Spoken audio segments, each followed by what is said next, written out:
50,000 additional Pfizer doses are set to be delivered to Sydney this week in an effort to help lift vaccination rates in the southwest of the city.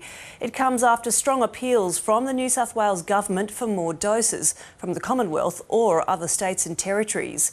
Meanwhile, vaccine advisory body ATAGI is now urging anyone over 18 in Greater Sydney to consider AstraZeneca as the benefits outweigh the risks. Tom Lowry joins me now from Parliament House. Good afternoon, Tom. Where have these additional doses come from? Yeah, good afternoon, Eliza. They've come from what's being described as a federal contingency of vaccine doses, but importantly, they haven't come from other states and territories. Those appeals to other states and territories yesterday were pretty flatly rejected. Other states and territories arguing that they have their own situations and they can't afford to be giving out their own vaccine doses at the moment. Now, we don't know how deep this federal contingency actually is, because when Lieutenant General John Fruin, the military figure at the head of the vaccine rollout, was asked about this yesterday in Parliament, he said there simply wasn't any doses available, but clearly some have now been found. Now, the Victorian Health Minister Martin Foley did come out today and say that if there are these contingencies available, he's very happy to see them going into southwestern Sydney, and we should see those doses arriving sometime this week to try and bolster the vaccination effort in that part of Greater Sydney. And Tom, what is the new advice on AstraZeneca from ATAGI?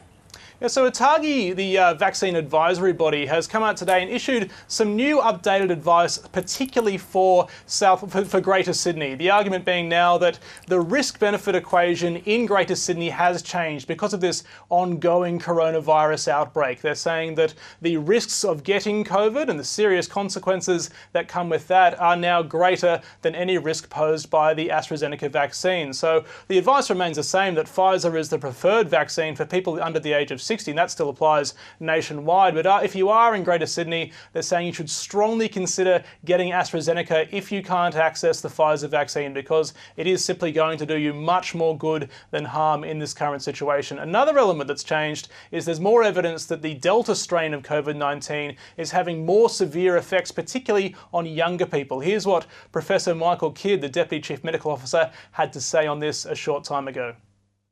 A second reason for ATAGI to recommend that individuals strongly consider vaccination at this time is emerging data about severity of disease.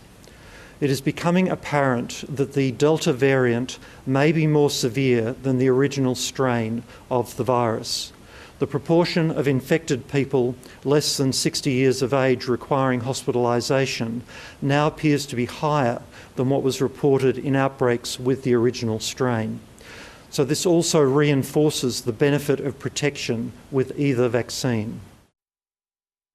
So given these two developments, Eliza, it's clear that there's a hope we'll see a real bolstering of the vaccination effort in Greater Sydney and particularly southwestern Sydney over the coming few weeks.